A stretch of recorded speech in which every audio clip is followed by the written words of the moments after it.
And again, on the computer that I'm recording, your faces are not showing, so they will not show in the recording. But if you're more comfortable with it, you're also welcome to turn your video off and just be looking at the slides that we're showing and that sort of a thing. So does anyone have any questions before we get started? If you do, you can type them in the chat box and Steve and I will try to address any like nuts and bolts kinds of stuff before we start rolling here.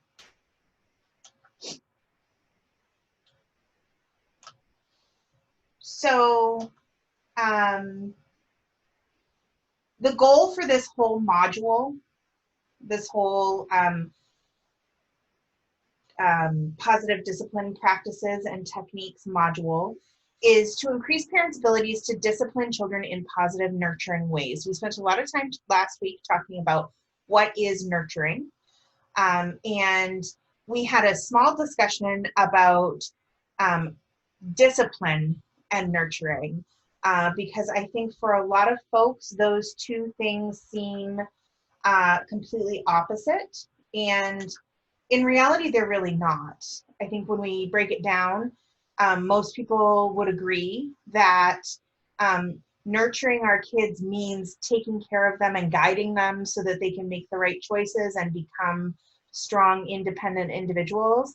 And most of us would also agree that we can't create the conditions for those things to happen if we don't provide some discipline for our kids. So whether or not that is positive discipline, and whether or not that discipline feels nurturing, I think is usually a function of how we execute it as parents, because we maybe could have the same goal in mind to create independent kids who are well-rounded and can do things for themselves. But if we approach that in the wrong way, then sometimes kids don't take that sort of nurturing feel from it. They just take that heavy, punitive feel. And in addition to maybe discouraging the behavior, it also can potentially fracture the relationship, which is not helpful in the long term. So we're going to be talking a lot over the next few weeks about how to put firm boundaries in place for your kids, how to maintain structure and order, and do it in a loving, nurturing way, so that while your kids are respecting those boundaries and rules that you've set forth, they're also understanding that your unconditional love is running underneath all of that all the time. So it's a delicate balance, I think, that we strike as parents to do that. Anything to add to that, Steve? I don't think so. I think you nailed it. Well, thank you. So before we get started with material, I would love to invite you to share in the chat box your children's ages with us real quick.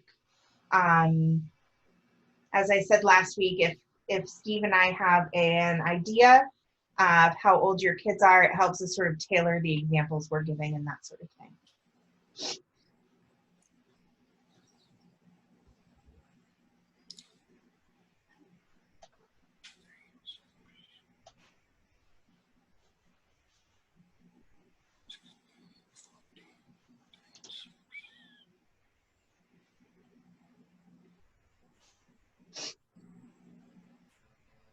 So I see 3 and 6, both boys, 16 and 14, both boys, 3 and 6. Any others? My kids are, my oldest son is 26, and I have a daughter who's 21. She has a 6-month-old baby boy. My son just turned 18 last week, and then I have a daughter who's 9 1/2. So. And I have a son who's 26. He is married and they have a baby that's 1 month old. And that's probably who you heard screaming in the background a minute ago. That was her sweet little voice. And then we have a 16-year-old daughter. Great. I know we have some more folks on. If you don't mind just taking a minute to add your kids' ages to the chat box so that Steve and I know our audience a little bit better. That would be helpful.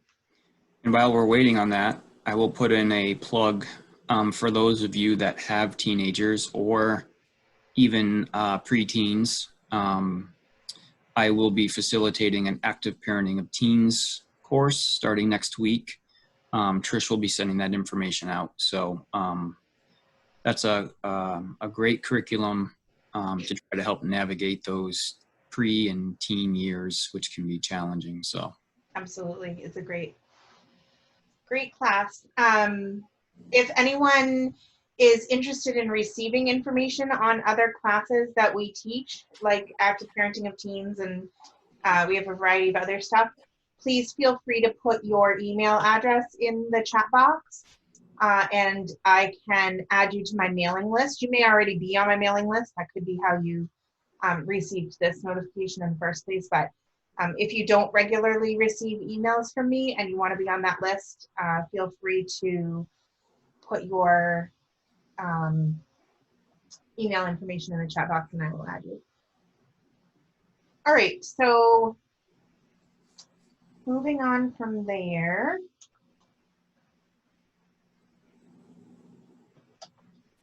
How about on a scale of 1 to 10, you can either hold up number of fingers or you can answer this question in the box. On a scale of 1 to 10, what's your energy level like today? Sorry, it says tonight. It's not meant 10 yet. 1 to 10. 10 is high energy, 1 is low. We got a 1. Steve-O's a 7. We got an 8. Yeah, I'm feeling like a 7, probably a 4. Okay. Just trying to take a pulse on the group. If you know your energy is a little bit low, maybe take a minute to think of, like, is there something you can do? You know, turn off your camera, do a little stretching, stand up, walk around, do what you need to do to ramp that up a little bit so that I know I've been in some late afternoon Zoom meetings where I have a tendency to want to drift off a little bit if my energy is low. So do what you need to do to take care of your needs. All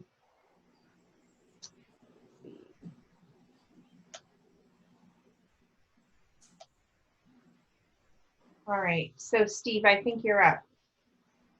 all right. Wow, that was quick. Yep. All right.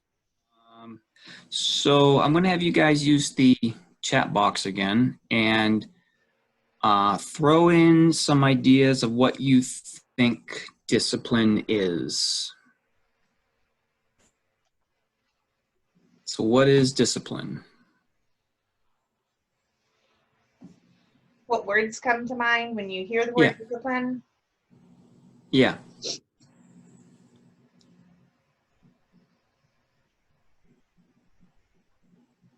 Okay, so I have to correct your children. Who else?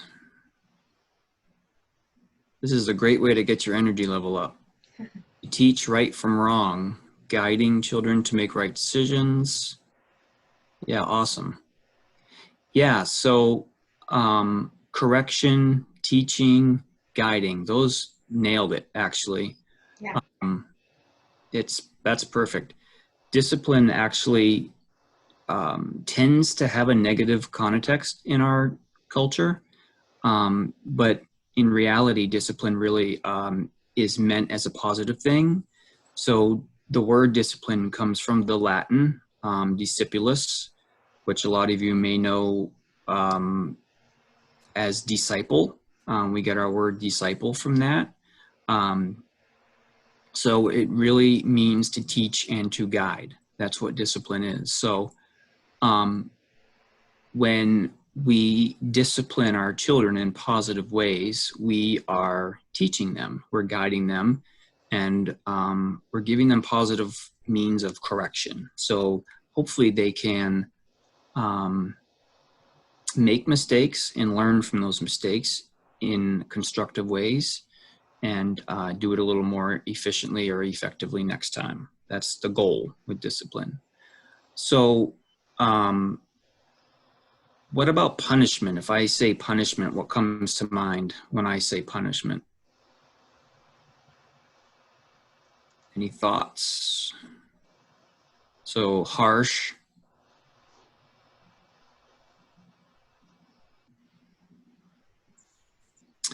Is punishment, does punishment teach? So I have restriction, I have making them realize what they have done, okay? Consequences, yep. Great. So a lot of times I think we kind of put punishment and discipline in the same box, and it's important, I think, to kind of separate them out a little bit. So I have depending on what they did. So absolutely. So there are some things that require punishment. And when we're talking about punishment, we want to talk about the word that Trish used, which is consequences.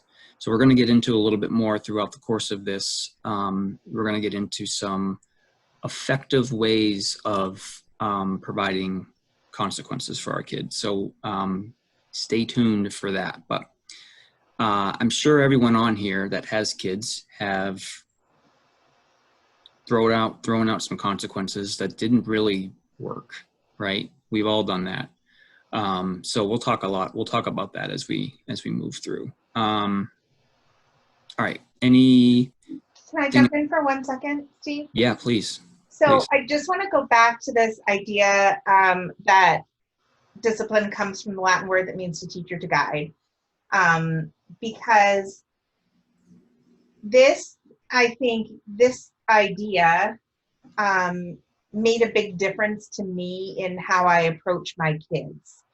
I think that more often than not, when we find ourselves as parents in a disciplinary situation, most of the time, whatever our children have done that we feel needs some discipline or some punishment probably pushes our buttons in some way.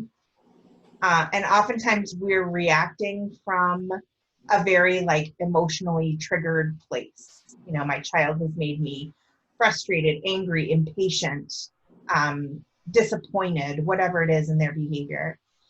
And lots of times I think parents, myself included, let those emotions get in the way of really processing what will teach or guide in this moment.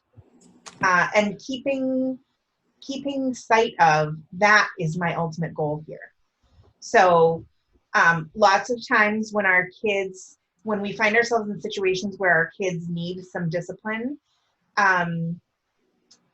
they have made us uncomfortable in some way, right? I'm thinking about say when you're in Walmart and your child does that wonderful thing where they just flop down on the floor completely boneless and cry about something that you won't get them. In that moment, the reaction that I have is usually embarrassed and angry. And because my child has made me feel embarrassed and angry, if I'm not careful, my sort of knee-jerk reaction to that is, I'm going to make you uncomfortable now, right? And so it's not just about that teaching and guiding piece. There's almost a little bit of a retribution piece in there too when emotions are running high between parents and kids. So I think we have to really monitor that very closely in ourselves. Is the punishment that I'm doling out right now really meant to teach or guide this lesson? Is it the most appropriate method for my child to learn this lesson? Or is part of this just me wanting to sort of get back at them because their behavior made me really angry, embarrassed, frustrated, impatient, whatever?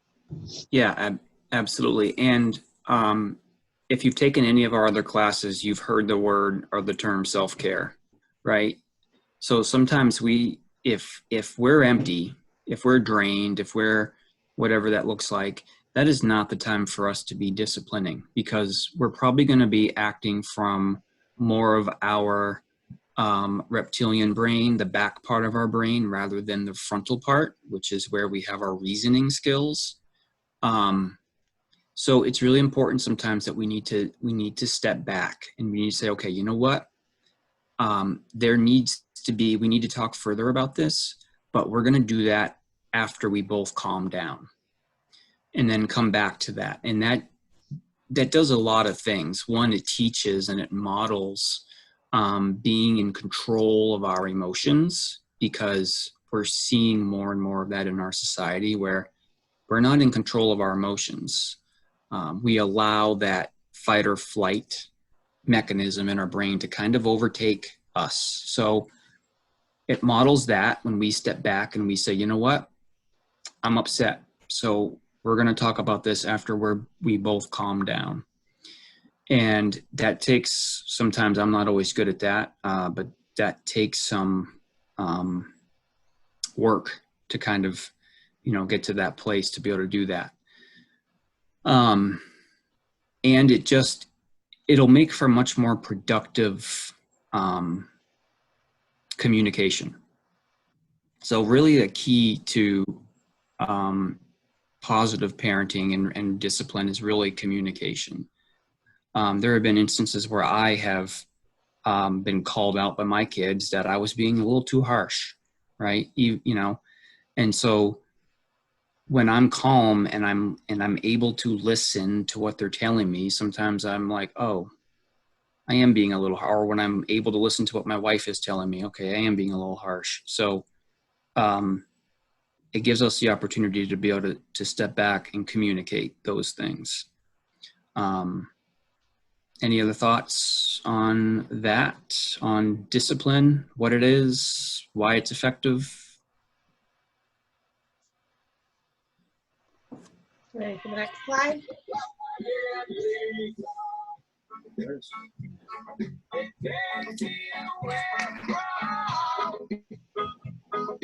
Haley, can you mute for us?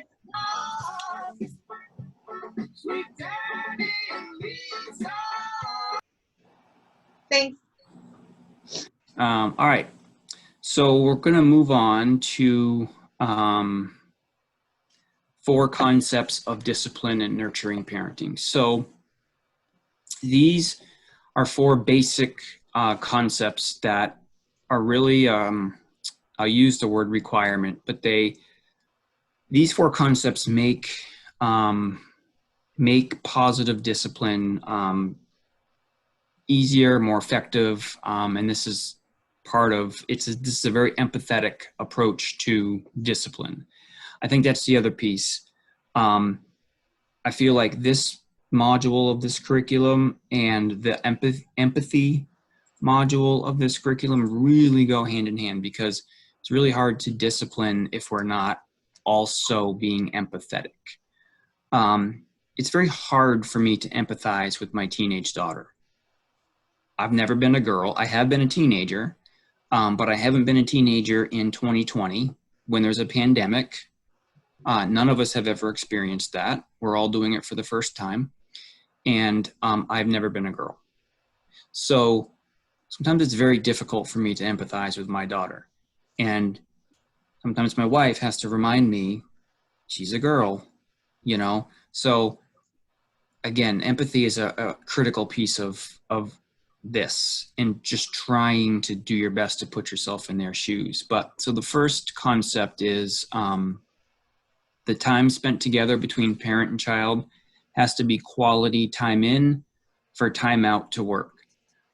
So one of the concepts we talk about in this is time out. And a lot of you, probably all of you, have used timeout or may use timeout. But taking it a step further, if we need to take time to spend with our kids. And one of the things that I've noticed, one of the good things I've noticed out of this stay-at-home stuff, I have seen a lot more families out walking together and, just out doing things outside together. And if we're taking time to build those relationships and to build those bonds, then discipline becomes that much more effective because you're building a relationship with somebody. One of the concepts we're going to talk about in a couple of weeks is parental disappointment. If you don't have a bond or a relationship with your child, if you haven't spent quality time with them, parental disappointment may or may not mean anything to them, right? So quality time in is really, really important. And this can be hard. You know, I know some people that have several kids, very wide age span. You know, my son and daughter are 10 years apart. And when they both, like when he was a teenager and she was 4 or 5, that was hard because they were at 2 very different levels of the types of things that we could do together and keep them both. So you have to really step out of the box and figure it out, but it's really important to do so. An easy thing to do that we do in our house is dinner time together at the table. No electronics. We sit together at the table. Sometimes we have great conversation. Sometimes we stare at each other and eat. And sometimes we play stupid games. But we're together. Anything to add on that, Trish? No, I think you got it. I think, you know, the way that they phrase this, time in order for time out to work, like it's kind of a fun little play on words. But really, I think that the time spent together has to be quality time in order for any consequence to work, not just time out, just discipline in general. Really. Absolutely. Absolutely. So the second one is parents must have expectations for their children that are developmentally appropriate.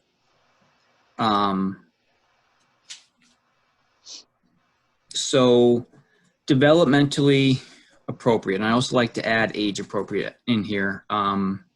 So sometimes we have kids that may be 12, but developmentally they're 7, right? So we need to take that into consideration. Sometimes we have kids that are 7, but really operating on a 10-year-old scale, right? So it's important to take into account where they are numerically, but also where they are developmentally.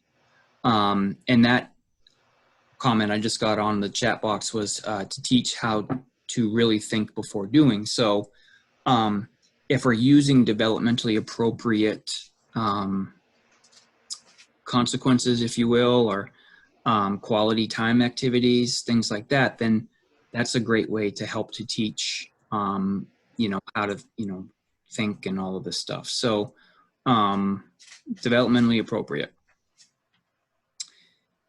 Any thoughts on that?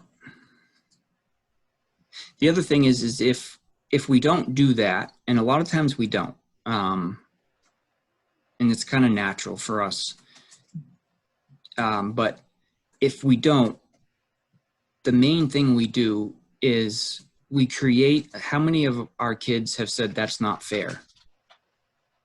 And every kid under the face of the earth planet has said that's not fair at least 1,000,000 times in their life, right? And maybe it's not. Maybe it is, but maybe it's not. I know there have been times in my parenting where I haven't been fair. So as soon as they feel like it's not fair, and if it really isn't, you just lost them, right? But it's okay to back up and say, you know what, you're right. That wasn't fair. Let's rethink this, and let's rethink it together. Now that may not work for a 2-year-old, but an older kid, certainly, you know, rethink that together. I think the danger really in not having a developmentally appropriate lens when we're looking at our kids' behaviors is if we're constantly expecting more out of our kids than they are developmentally able to achieve, we're really just setting them up for a failure cycle over and over and over again. You know, I see this sometimes. I run a little music class at the center when we're not all on quarantine. And so it's a bunch of toddlers and preschoolers and, you know, big rooms, sit down in a circle on the floor, sing, dance, et cetera, et cetera. And lots of times when families come in for their first try at this music class, those kids who've been coming for a while have learned my structure and they know the sequence of things and when they sit and when we dance and all of this other stuff. And when kids are coming into it for the first time, some kids are just, ricocheting off the walls. They sort of don't know what to do with themselves. And on occasion, I'll see parents getting very frustrated. Come sit down, come sit down, come sit down. We're going to leave if you don't come sit down. And, from the parent educator point of view that I have, it's perfectly developmentally appropriate for that child to be doing what they're doing in that moment. I, as the teacher, am not requiring them to sit still during a music class because they are toddlers and preschoolers. They are built to move and explore. And especially when you're going to put music on and put them in a room full of other toddlers and preschoolers. So having a developmentally inappropriate expectation that your child is going to come into that situation and sit quietly is going to set you up as a parent for a really frustrating situation. And it's going to set your child up for repeated failure and then maybe an unnecessary disciplinary situation. Yeah. So, I think for me, that's just one of a million ways to illustrate how important it is to really be developmentally minded. What should my child be able to do physically, socially, emotionally, intellectually at his or her age? And are the things that I'm asking my child to do, are they in keeping with that? Because And this is a touch off topic, but if anybody knows me, they know I love to go off topic. So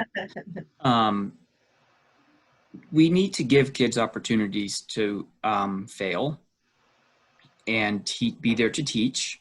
And we also need to expect them to make poor decisions, and we need to expect them to challenge us, and we need to expect them to push back, because that's how they learn, right? So I think if we have reasonable expectations, that makes things a whole lot easier. We're still going to have to experience it and we're still going to have to deal with it, but it makes it easier if we kind of have an idea to expect that that's completely normal. And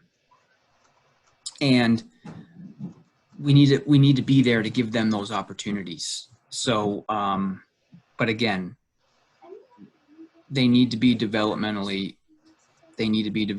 appropriate and age appropriate. So the third one is for discipline to work, parents must be consistent yet flexible. Sorry. So clicking job over here. That's all right. So if you guys can, throw some ideas, because consistent and flexible are kind of a little bit opposite, right? So what does that mean? If you have some ideas, throw those in the chat box for me. How do we be consistent and flexible? Can we be? What might that look like?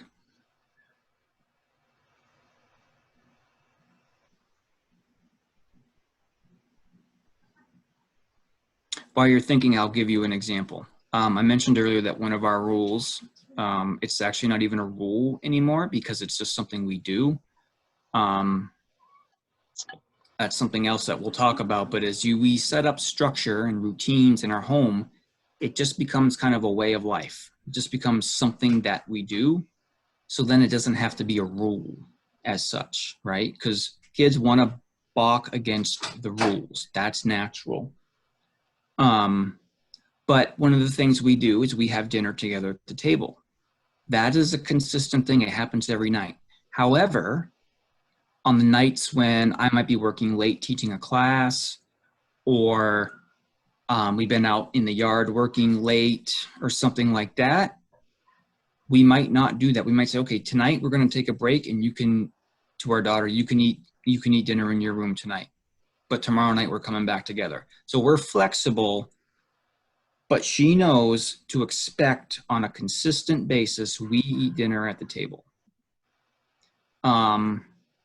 I had a comment here, weekly date. So Yeah, so something that happens weekly, but the activity you do might change. But they know to do that. We do that on Tuesday every week. We do that. But what we do might be different. My boys and myself used to do game night. Yeah, that's awesome. Um, so once a week we do game night. The game might change, and maybe the day of the week needs to change. But they know to count on at least one night a week, we're going to do game night together. And that's awesome because it also builds that quality time. I Good. think Yeah. both parts of that consistent and flexible are so important. Kids need the consistency so that they learn what they can predict what's coming next and what the expectations are. But at the same time, if we get too rigid in our consistency and things never ever change, then sometimes we're building kids who have a hard time rolling with the punches and going with the flow. So Right. while it's really important to me that my daughter has a consistent bedtime every night, and maintaining that consistent bedtime every night reduces a lot of power struggles for us, because we've gotten to the point where we don't have to have that argument anymore about what it's time for bed. I don't want to go to bed yet. The time rolls around and we start the evening routine and off we go. But at the same time, life is messy, and occasionally there are nights when we have company over, or we went out to dinner and got home late, or there's a chorus concert at school or something like that. And if our kids get so rigidly dependent on that structured routine that they can't vary it at all, then that creates a whole other set of problems for us. So mixing in that healthy balance of every now and again, just sort of dealing with a curveball in your consistent structured life is an important life skill for kids to develop as well. Yeah, absolutely. All right. And the fourth one is parents must take time to nurture themselves. So we talked about this a little bit, but this is that self-care piece. Everyone's heard the airplane stewardess spiel. Put your oxygen mask on first before you help somebody else.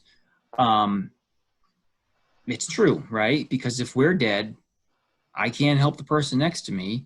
So that's an extreme example. But if we're not taking care of ourselves, one, we're going to be snappy. I know I get snappy when I'm tired, when I'm overwhelmed, when I'm fearful of something. I'm not one you want to be around. So if I'm regularly taking care of myself, doing things that put me in a good space, so to speak, I'm much more effective at everything. Parenting, being a husband, just generally speaking, I'm a much better person if I'm taking care of my needs first. And that, it's a little bit countercultural. I knew someone, and her husband worked like 60, 70 hours a week regularly. She stayed home she had 4 kids, young kids. And her self-care was on Friday afternoon, her husband would come home early from work and she would go to Walmart by herself for 30 minutes. That's all she needed. But that was her self-care. Figure out what it is you need. Is it 5 minutes a day to just sit on the porch under the sun? Or is it, an hour a week to go shopping by yourself? And sometimes it can be really hard to figure out what that looks like and how to make it happen. But I encourage you to try to come up with some ways to do that, because it'll make things so much more easy. I agree. I'm not the best at this. No, I'm not either. But one thing that I've noticed about myself over the years is, for me, I feel like disciplinary situations in particular require the most patience. Like when my children are showing challenging behaviors, that is when I have to dig deep and find more patience than any other time, in order to deal with those behaviors in a way that's appropriate and productive and that teaches them something. And if I'm not taking care of myself, patience is the first thing that falls away from me. I just don't have any of it. If I'm overtired, hungry, if my mental health isn't good, if my anxiety is really high, whatever the case may be, when I am stressed out or overwhelmed in any way, my patience is the first thing to go, and then my disciplinary system quickly follows it in a giant swirl down the toilet. So it's Yeah, so a comment that just came up here was meditation, listening to music, writing. So yeah, all those things and these classes. So that's great. It's different for everybody. You know, you can't ask me, oh, what can I do for self-care?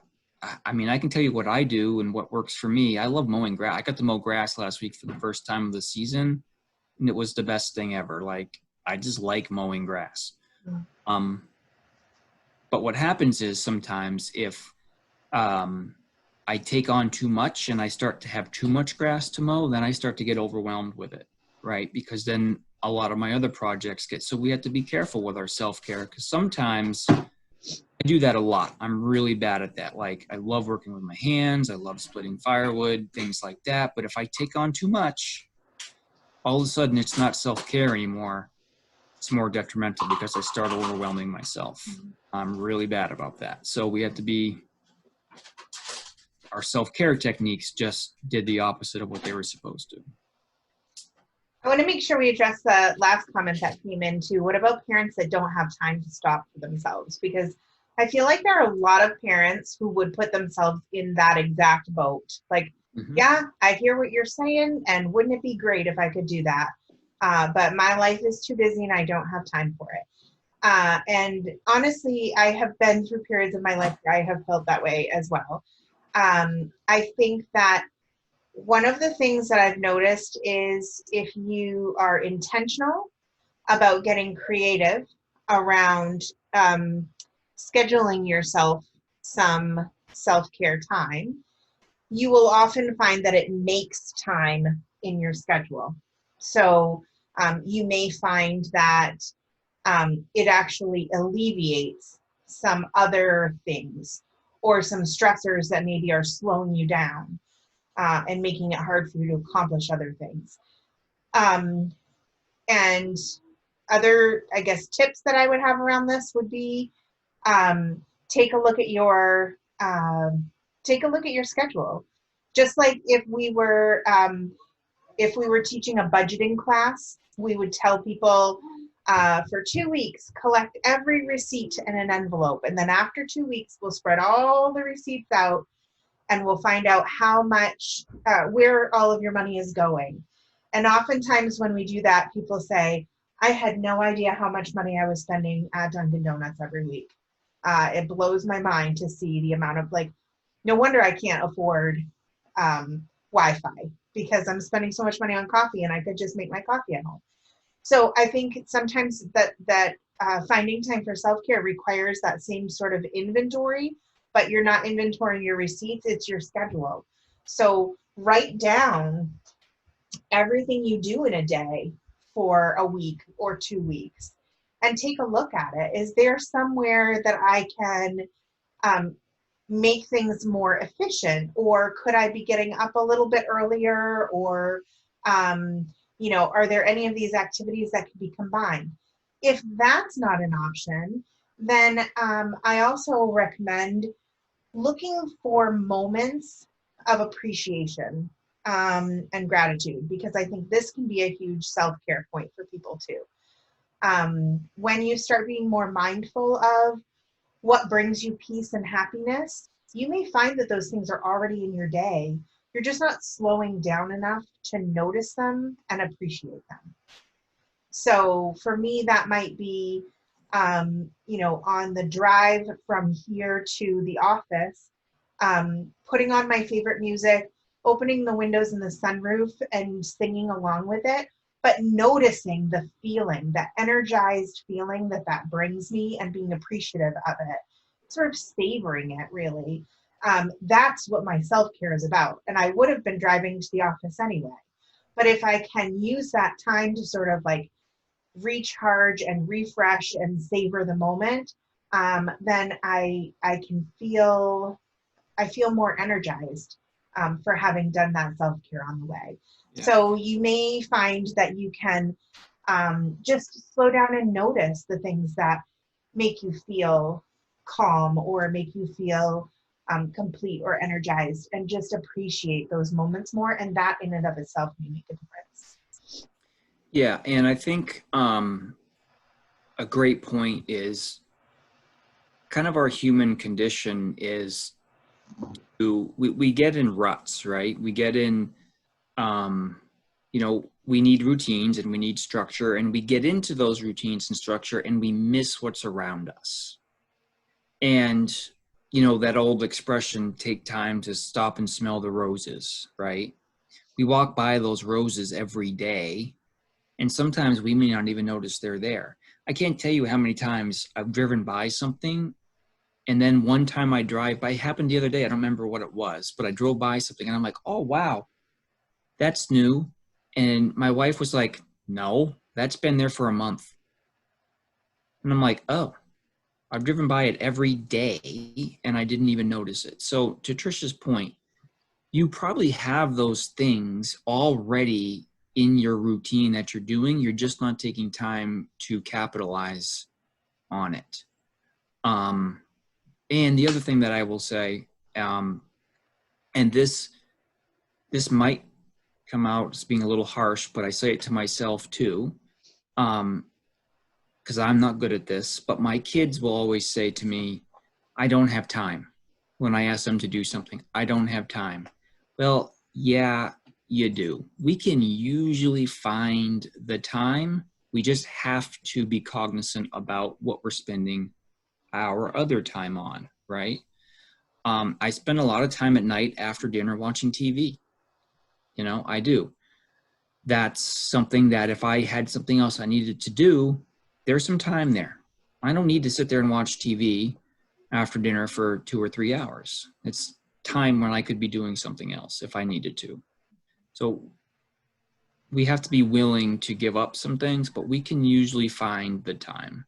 And I'm not saying it can't be challenging, because it can be, but and I comment in here is about scheduling time. So I think that's key. Same thing with quality time. Anytime we're talking about trying to be cognizant about doing something, build it into your schedule. Make it part of your routine, because if it's part of your routine, you're just going to do it naturally. I am a very routine. I'm too routine. I mean, ask Trish, she'll tell you. I am pretty nutso about, pretty nutso about my routine. And this whole pandemic thing, working from home, and it's jacked my routine all up. And it's been challenging, but I've had to find new ways to build a routine. So build it into your routine, schedule it, and that makes it easier to do. Agreed. All right, so if there's no other thoughts on any of that, I'm going to turn it over to Trish. All right. So lots of times, in order to really apply what we're learning, the skills that Steve and I are going to be talking about, we need to start by just reflecting on what our current practices are. So I'm going to ask you to think about your current discipline practices. And step one, I want you to identify 2 things you like about the way you currently discipline your children. And if you could type at least one of them into the chat box, that would be great. If you want to share both of them, I would love it.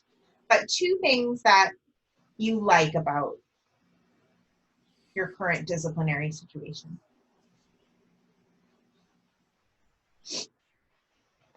And I know we have parents here with a lot of different custodial arrangements, and maybe folks, don't have visitation with their kids all the time. So it doesn't have to be current like today. You can think about what, the last time my kids were visiting with me, or the last time we spent time with each other, or just in general, here's where I stand on discipline, and this is what I like about my stand on discipline.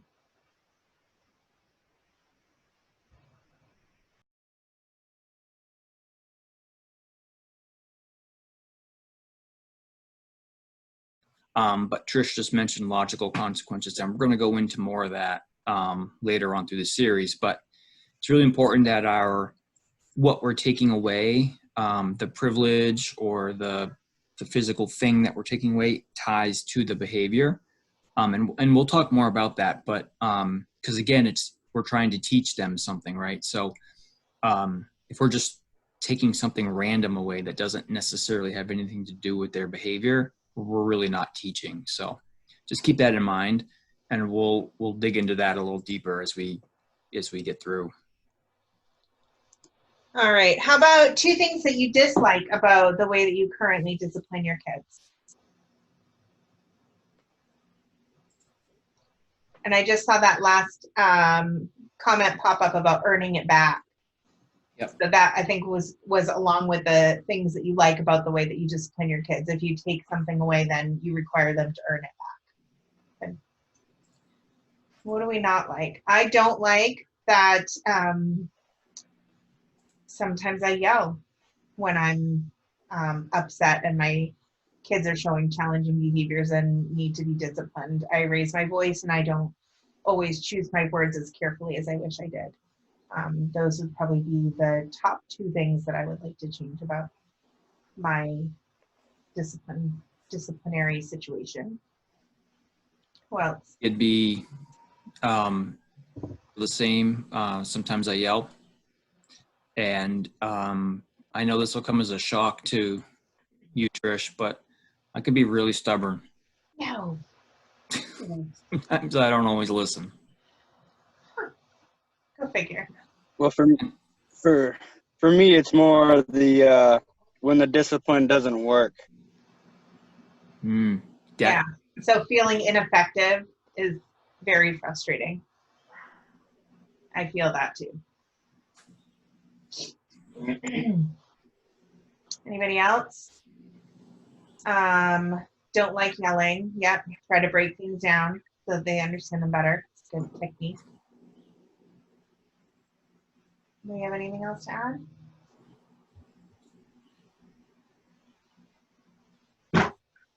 All right, so the last part here is one thing you can improve about your discipline.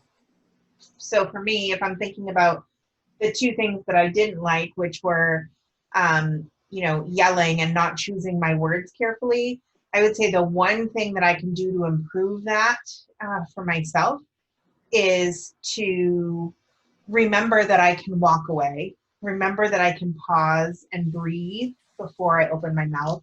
So really just slowing things down.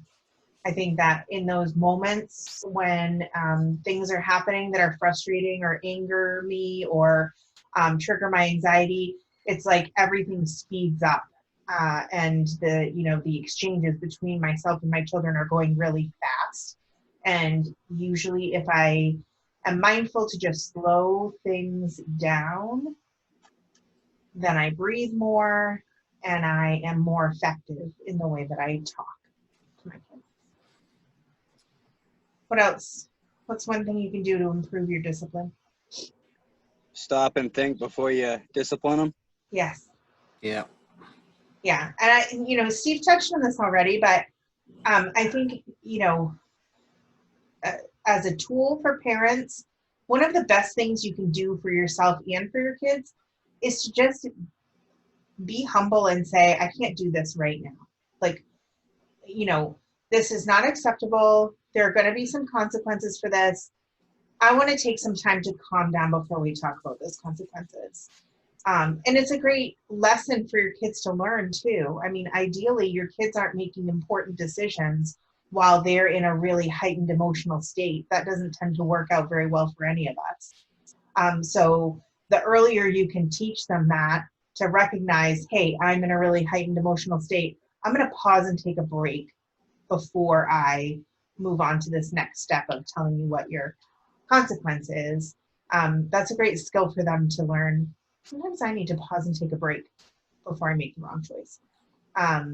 So, yeah. Anybody else? It's to express how I'm feeling and not just shove it down. Mm-hmm.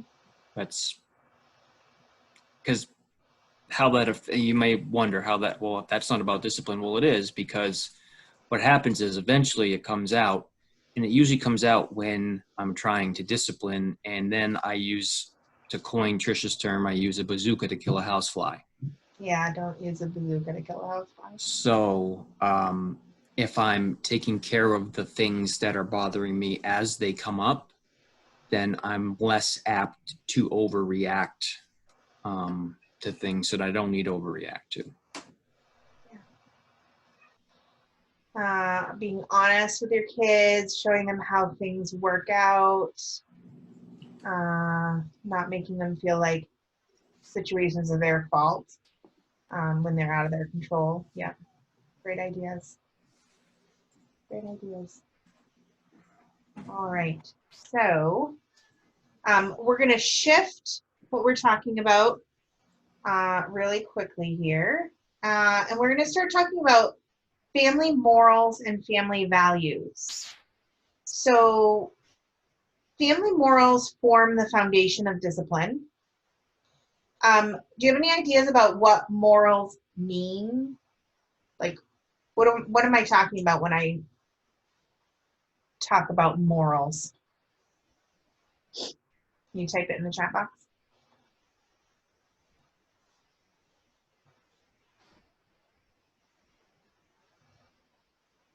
What do I mean by morals? If you were going to explain to your kids what morals are, how would you do that? Some set traditions of the family, okay?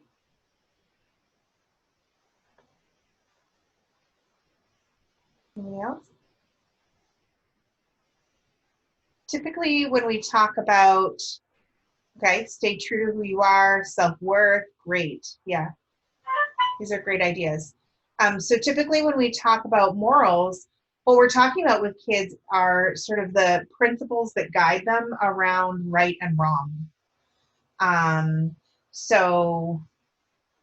What are some examples of morals that are really important in your house? I remember for me growing up, the sort of golden rule, do unto others as you would have them do unto you, or treat other people the way you wanted to be treated. That was a huge moral in my childhood and has become a real guiding force in my life. And so it's obviously a moral that I carry forward and teach very clearly to my kids. Yep, somebody else said the same one, treat others the way you want to be treated. Yep. Be What's that? honesty. Honesty, yeah. Somebody else just wrote, stay true to your word, which I think goes hand in hand with honesty. Don't judge. Yeah, these are great ideas, guys. Great ideas. The concepts of right and wrong, excuse me, that kids learn in their first 5 years tend to really stay with them the rest of their lives. That's not to say that kids can't learn something different. If you find yourself in a situation where, maybe you were absent during a large chunk of those first 5 years or something like that, or, your lifestyle just wasn't the same as it is now, you can certainly go back and sort of reteach that. But just know that in those first 5 years, our kids are just like sponges, and they're just soaking everything up in those first 5 years. The brain development is going on like crazy, and they're putting together all of these little jigsaw pieces in their brains. And so they're looking at the world around them and their caregivers and how they treat people and interact with people, and they're just sort of assimilating all of that knowledge and creating that core foundation of morals that they're going to carry through their lives. So so we already talked about some examples of family morals. Where do you think, besides their parents, where do you think kids learn lessons about morals? Things like right and wrong. Besides from their parents, okay, grandparents. So yeah, extended family is important. Yeah, their teachers at school. Yep, more extended family, aunts. Yeah, uncles. Yeah, their friends. There's an important one, right? So socially, kids develop sort of from a very egocentric position outward. So early in their lives, everything is literally about them, right? Some of you heard that sweet little baby crying in the background at Steve's house earlier. She is like a brand newbie. And for her right now, the entire world revolves around her. That is her sole perception of the world, is that everything is there for her. And as kids grow and develop and they start to become more aware of other individuals in the world, they start to have a better understanding that that's not really the way it is. In the early years, kids are very, very dependent on their home community for messages about things like morals and values. So those come from the individuals who are closest to them in their lives, usually their family. As kids start to get older, you'll see in elementary school and middle school in particular, that social world starts to really open up for kids.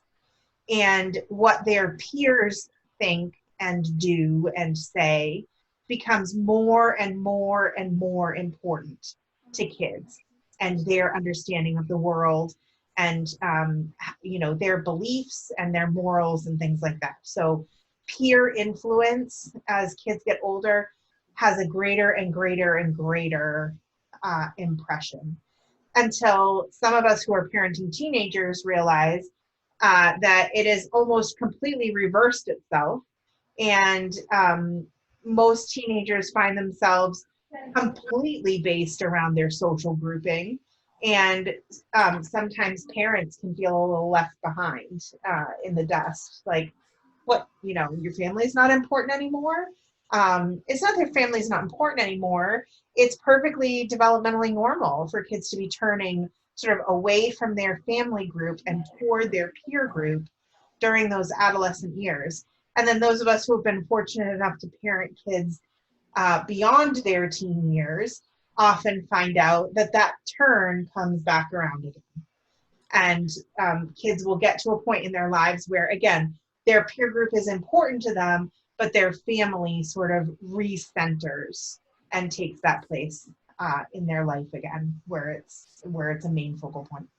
And I'll add that this is where, if we go back to our 4 concepts of discipline, the quality time piece.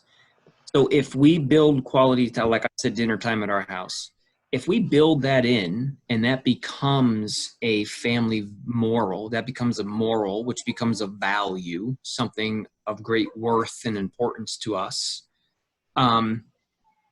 that cycle back to that family time, it'll just be a natural, kind of a natural transition.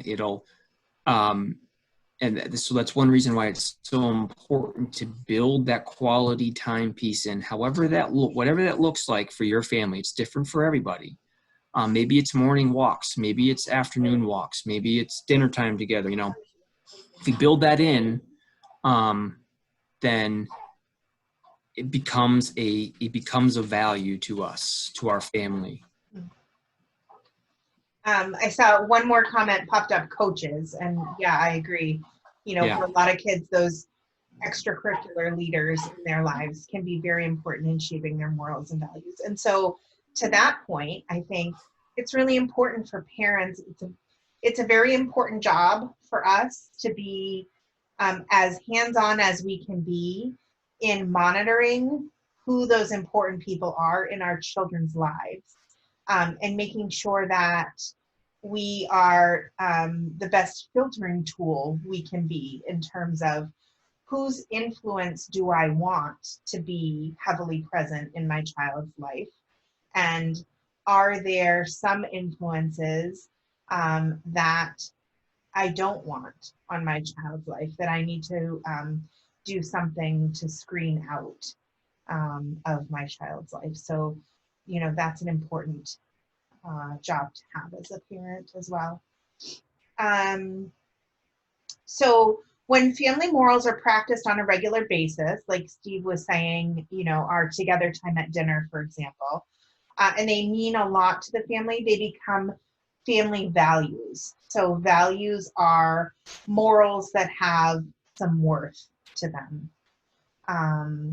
In our house, I would say we take care of each other is one of our big values in our family. And that means a lot of different things in a lot of different situations, but it's sort of like our family motto. We take care of each other. It's what we do. Even when I'm angry with you, I'm still going to help you with your homework. Even when, I feel disappointed in your behavior, I'm still going to give you hugs and goodnight kisses because I want you to have a smooth transition into bed. That's how we take care of each other in this family. So And go ahead. I think that's, kind of the same in our family. So my son and his wife, we have an apartment over our garage and they live there. And she grew up in a family with some very different values and morals than us, and which is okay.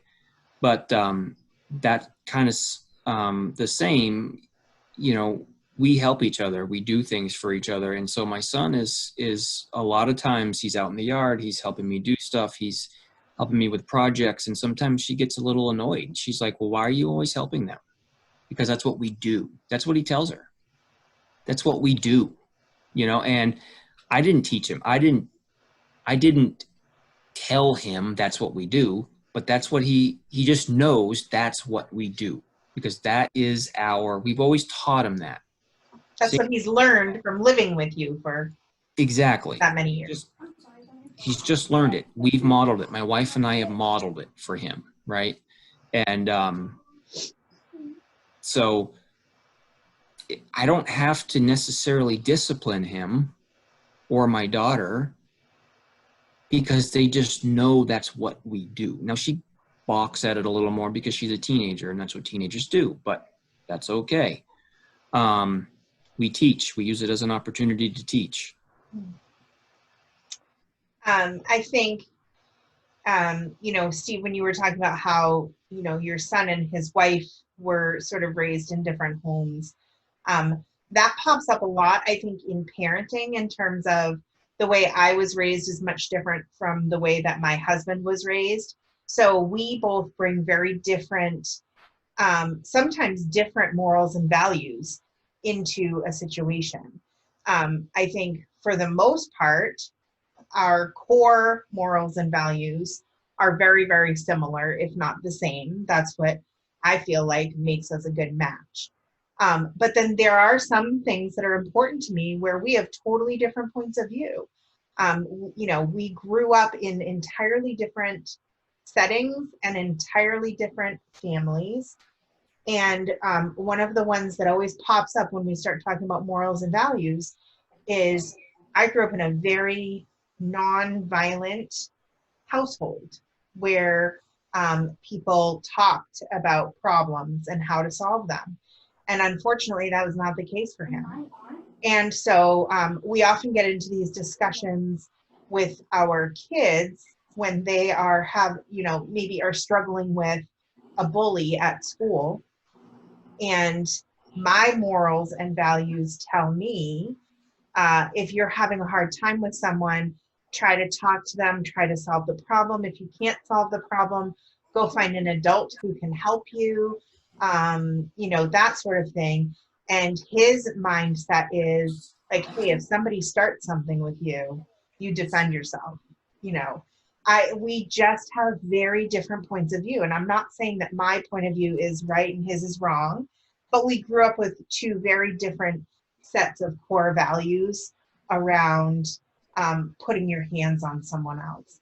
And, you know, so as parents, you may find that you have those moments where you butt heads with the other parent in your household, or maybe with a co-parent that you're raising your child with.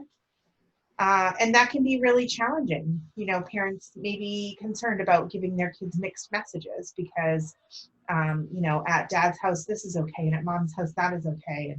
And so I think that as parents, that's something that we have to be mature enough to have some really adult conversations around with our parenting partners, to say, hey, I know we don't come from the same point of view as far as this moral or value is concerned, but how can we work towards an agreement as far as our kids are concerned in shaping their morals and values?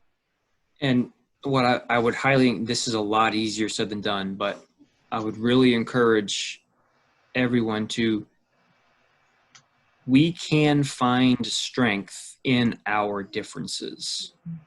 That can be challenging, but it can be really, really great when we're able to do that, because sometimes I can look at, you know, an idea my wife has, and on the onset, it's like, no, I'm not doing that. We're not doing that. But then if I stop and think about it, and I'm like, okay, you know, we typically don't end up with people that we are the exact same. We have differences, and that's for a reason. We're all made differently for a reason, right? So we can find strength in those differences. We just have to sometimes figure out the nuances of doing so. So the last bit that we're going to talk about today is household rules. So the curriculum suggests sort of a procedure that you can follow in order to create rules for your house. And one of the big ideas that's suggested here that maybe is a little outside of the comfort zone for some families is actually taking the time with your children, or really with all of the important members of the family, to sit down together and formulate your household rules together. So sometimes this brings about some debate, because sometimes parents feel like maybe they're giving up their power if they ask the children what they think the rules should be. I would argue that having some shared power in the household can be a great confidence booster, and it can really strengthen relationships within your family. And also it ensures that the children know what the rules are. So Steve has heard me tell this story about 3 trillion times, but when my son was about 9, he decided he wanted to play football. And most of the other kids on the team, I think he was in like 3rd grade or he might have been in 4th grade. Most of the other kids on the team had been playing football since birth. Like they just sort of came out of the womb clutching football, and they've been playing ever since. So they knew all of the ins and outs and the intricate details around the rules of football. My son just sort of had this general perception that, like, hey, someone throws the ball between his legs, another guy catches it, and then he throws it to somebody else, and then they run as far as they can, and then people try to knock him down. And there's actually a whole lot more to football than that. But the coaches seemed to just assume that by the time you were 9 years old, you knew all of the rules to football, all the ins and outs. And so he spent most of the season committing infractions and getting penalties for his team, and the coach would get really frustrated, and then he'd bench him, and that was like a punishment. And as a parent watching, I thought, well, that's really unfair. I mean, if you're not going to take the time to teach him the rules, how can you expect him to follow them? And why is it okay to penalize him, sit him on the bench, if he didn't know there was a rule he was breaking in the first place? And so I use that as sort of an analogy, because I think that as parents, we do this a lot in our own households. We just expect that kids sort of just know the rules by osmosis. Like, well, you know that's not acceptable. We don't do that. You know we don't do that. Sometimes kids genuinely don't know. They don't know where the boundaries and the limits are. And so they're sort of constantly testing them by putting a toe up to the line to see where the exact limit is. And then, we come bounding in with a punishment because they broke a rule. So part of the idea behind creating these household rules together with the entire family is not only giving the kids a voice in what's important to them and how they think that the house should be run, but also it's about making sure that they really know what the rules are. Kaylee, can you mute your mic? Whoa. Kaylee, can you mute your mic?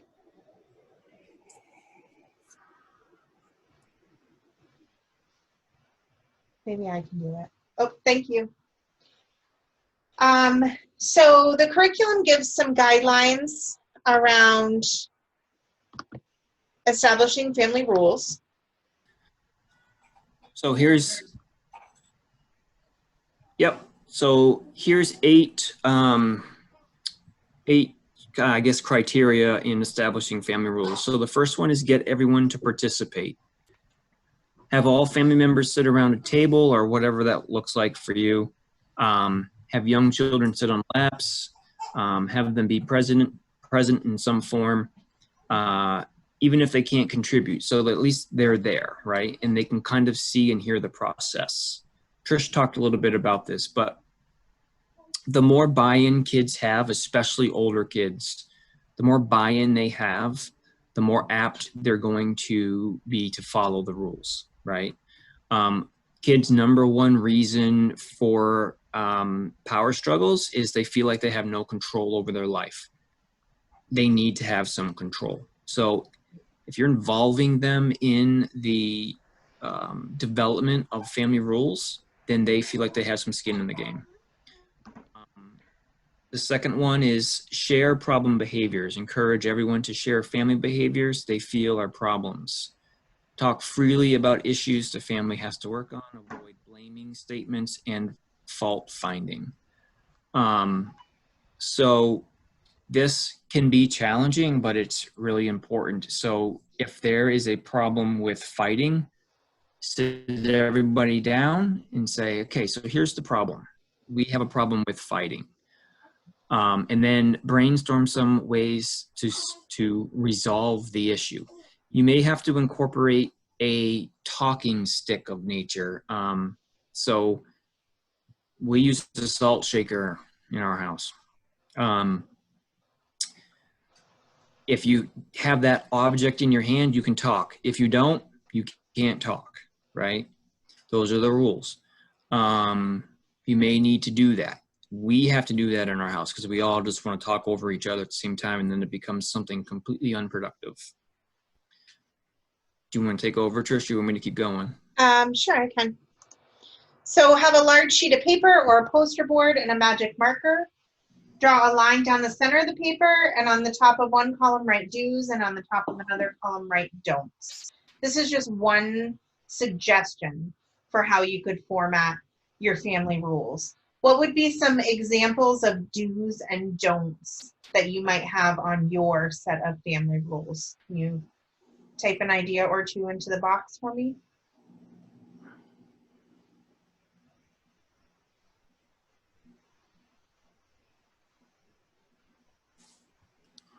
One of our do's would be clean up after yourself. No fighting, no drama. Okay.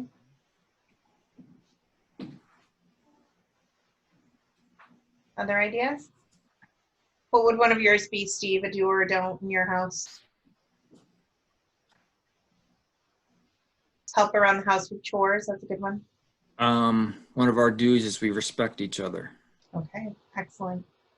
So some of them might be specific and task oriented, and some of them might be a little more abstract, like the concept of how we treat each other. Be kind would be another one. I personally tend to stray away from don'ts when I'm creating rules. I like to just create them in the affirmative, so telling kids what they should be doing instead of what they shouldn't be doing. So when I was a kindergarten teacher, we used to start the year every year with no rules posted in the classroom. And we would spend about a week at the beginning of the year talking about what kind of rules we should have in our class. And we would spend a little bit of time on it every day for a week. And I would sit down and say, okay, what should our rules be?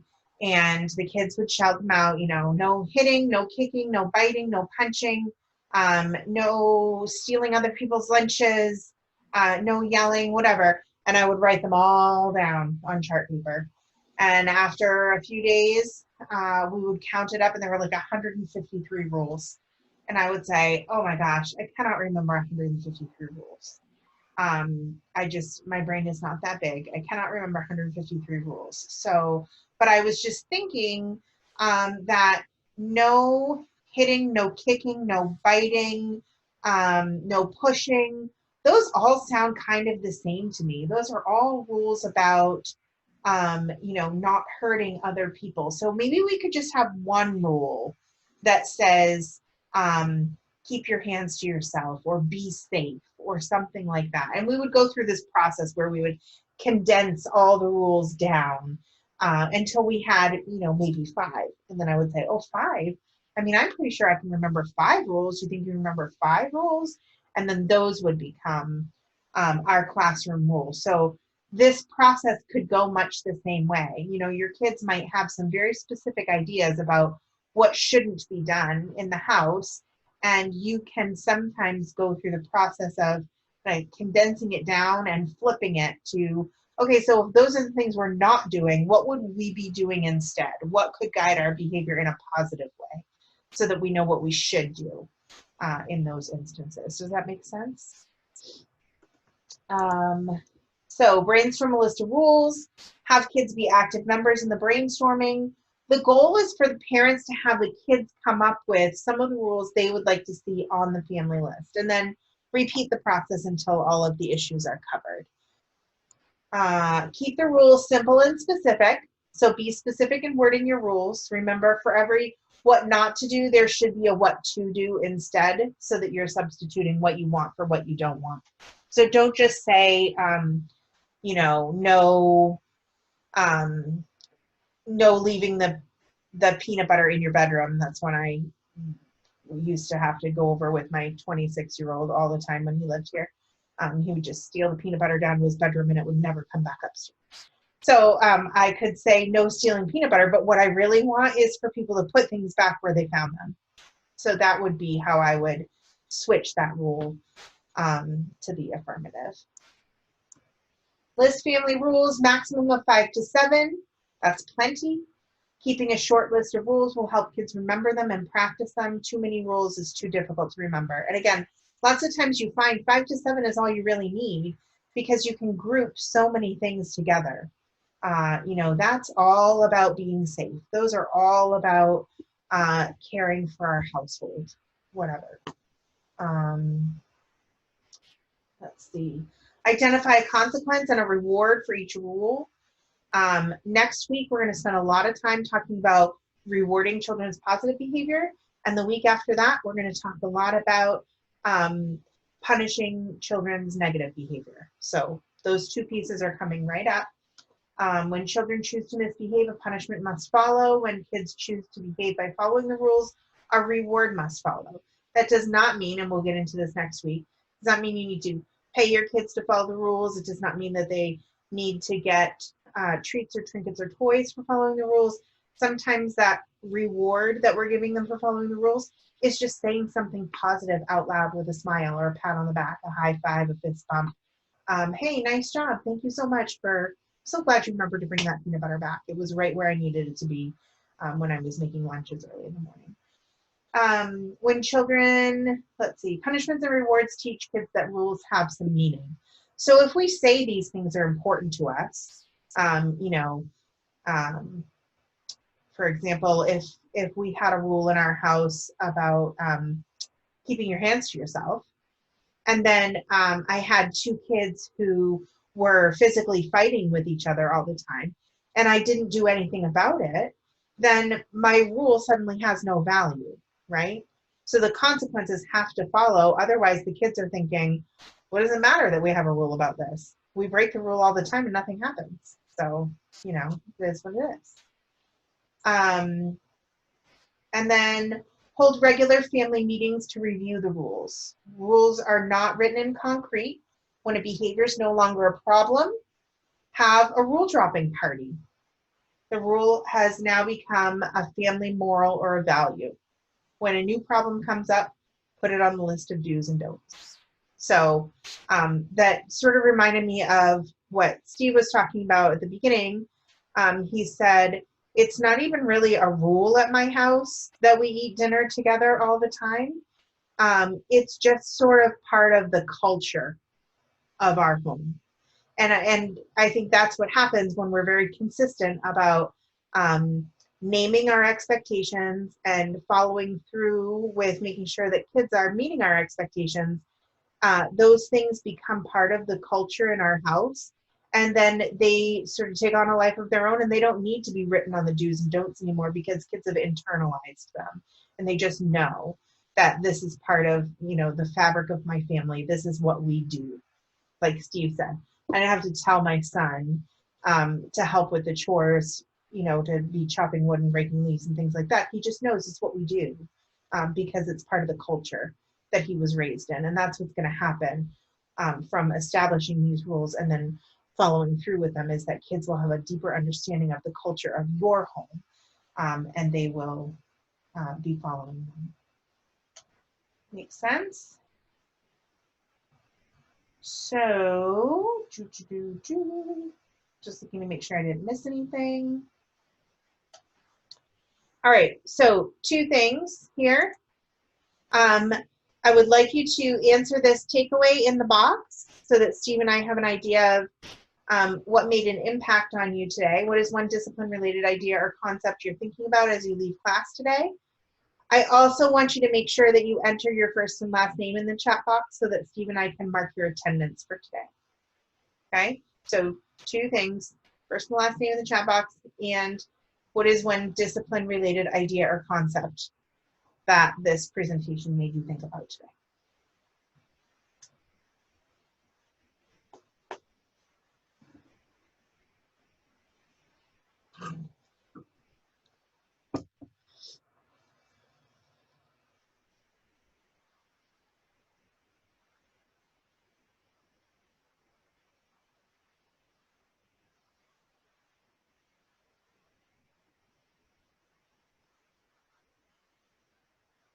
Okay, thanks, Brandon.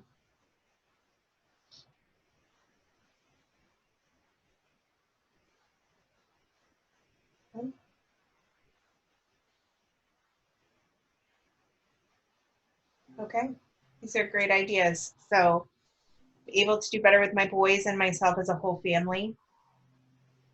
And then take a moment, and not all the rules suit all the children or are age appropriate. Yeah, so we have to do a little bit of individualizing.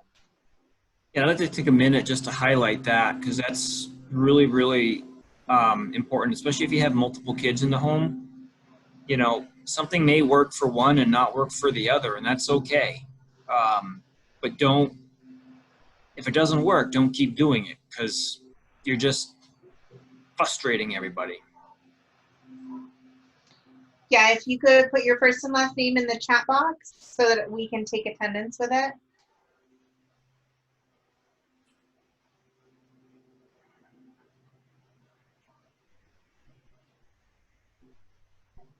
Julia, are you still with us?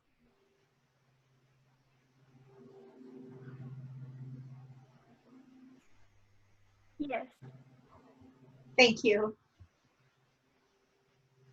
All right, so that's all we have for you today.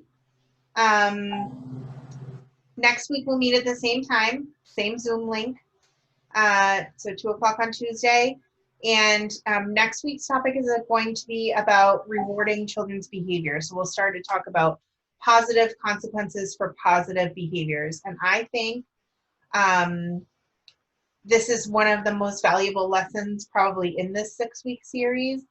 I feel really strongly that encouraging our kids with positive recognition is one of the easiest, fastest ways to see a turnaround in some of their challenging behaviors. So I'm excited to bring that lesson to you with Steve and to have you continuing to share your thoughts about how these things apply to your family. Any parting questions? Feedback? All right. Well, you are welcome to click off whenever you're ready. Jeffrey, are you still with us? Yeah, I am. Could you do me a favor and just put your first and last name in the chat box so I can mark out your attendance? Yeah, I can. Thank you. I appreciate it.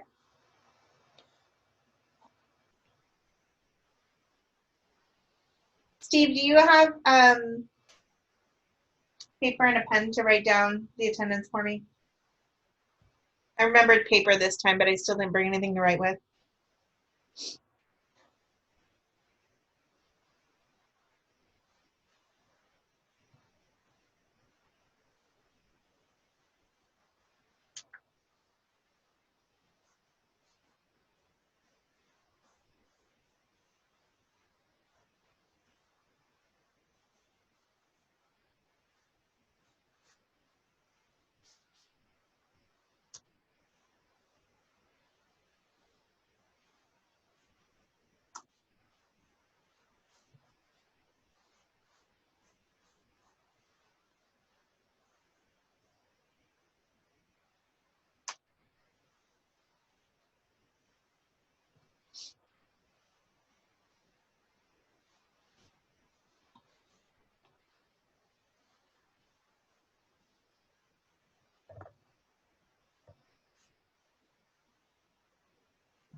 Steve, can you write that email down for me too?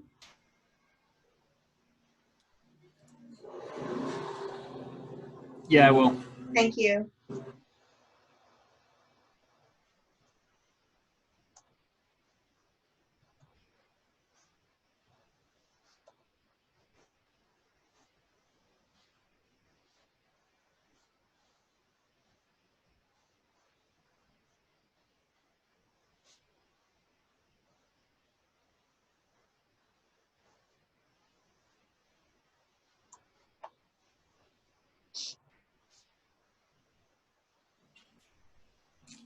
All right, still missing a few names, guys.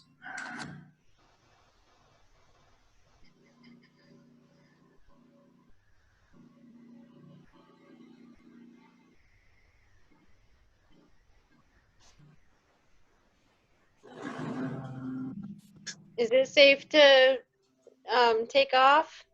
Yes, it is. Thank you, Tasha. All right. Thank you very much. Have a Enjoy great, the rest of your day. thank you, you as well.